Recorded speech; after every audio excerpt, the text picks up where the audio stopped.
there, beer tubers. Welcome back to Maxwell Starr's Beer Reviews, here with another special treat for you.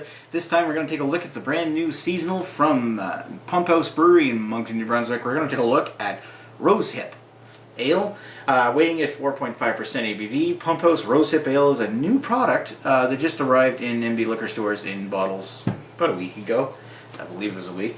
A little write-up they have. I'm not going to read it all because it's got tasting notes, but we're going to take a look at the little write-up on Pump House's website. It says, name, rose hips are seeded fruit of successfully pollinated wild rose plants, typically of Rosa cana or Rosacea plant family. They are native to various regions of North America, Asia, blah, blah, blah. Common names are the wild rose, the dog rose, and wild boar fruit, just to name a few. The hips mature throughout the summer and are harvested in early October. This is a lot earlier than October, and I've been outside. There's rose hips everywhere with this, and this is that was at the last week of August, early September. So, harvested due to their high concentration of vitamin C's. These have numerous ethnobotanical uses that date back to the medieval times. Blah blah blah blah blah. Pump House proudly presents this seasonal beer that was brewed with rose hips and orange peels to refreshingly kick off the summer. We hope you enjoy it as much as we do. Now, I remember Lee said that he got it from me, but I don't recall saying anything about this being a wheat beer. I can see where a hazy beer made with orange peel could come across as being a little bit like a Belgian wit, but let's pop the top off of this one and see what I think. Now, needless to say, I've had like 3 or 4 of these by now.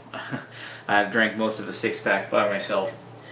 Actually, when I first bought it, I bought 2 6-packs because I was going to save some for when Guy comes down to visit Dawn. But I think that I'm not sure if all of them will make it. I'll bring a couple over anyway. So yeah, let's give this a try and see what it's like. Not that I don't already know what it's like, but whatever. So, looking at that. Lightly hazy appearance. Kind of a golden... It's almost like it got a dark center. Oh man, it's got a dense, thick head on it.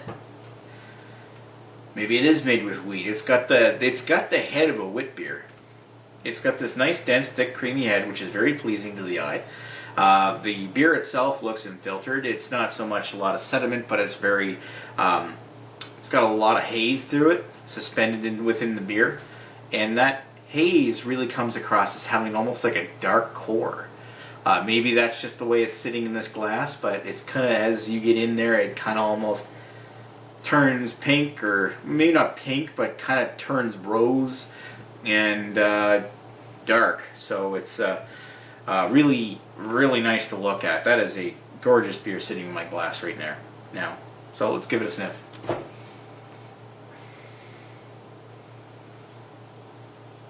So, giving it a sniff,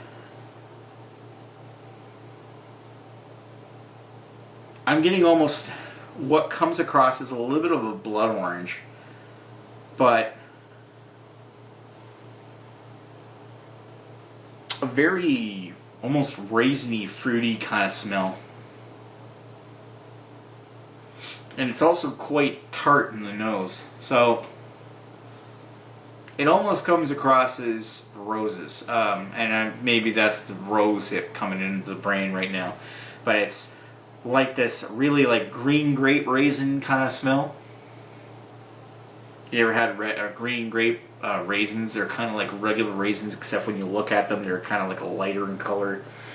They've almost, the smell's almost like what one of those would taste like. Very tart.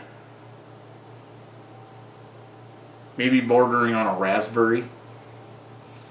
Tart, tannic. A little bit of sweetness mixed in there. And I am getting that orange peel. The sweetness, the orange, the rose, and it really kind of merges together almost into a blood orange with a lot of tannic rose qualities. And there's a little bit of almost like a cinnamon spice or a brown bread. It's really coming across as something very Belgian inspired. So spicy, orange peel, Yeah, it really does come across as like a Belgian wit beer with rose hips added, so it's smells really nice to me. Let's put this down the hatch. Cheers.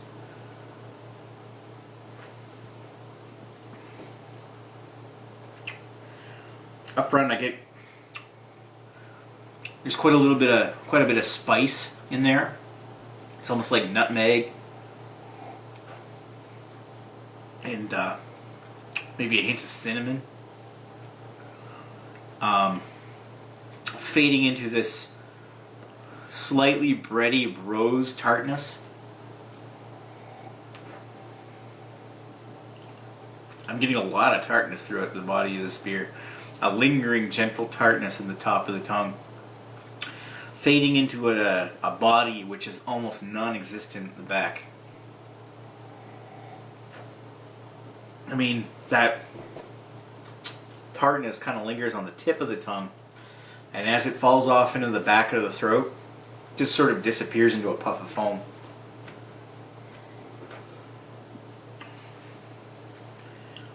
Resting within that tartness is kind of that orange peel note. The flavor is less like blood orange and maybe a bit more like just a tart, very faint raspberry and orange peel. With the lingering after breath comes out with a bit more cinnamon and definitely some nutmeg.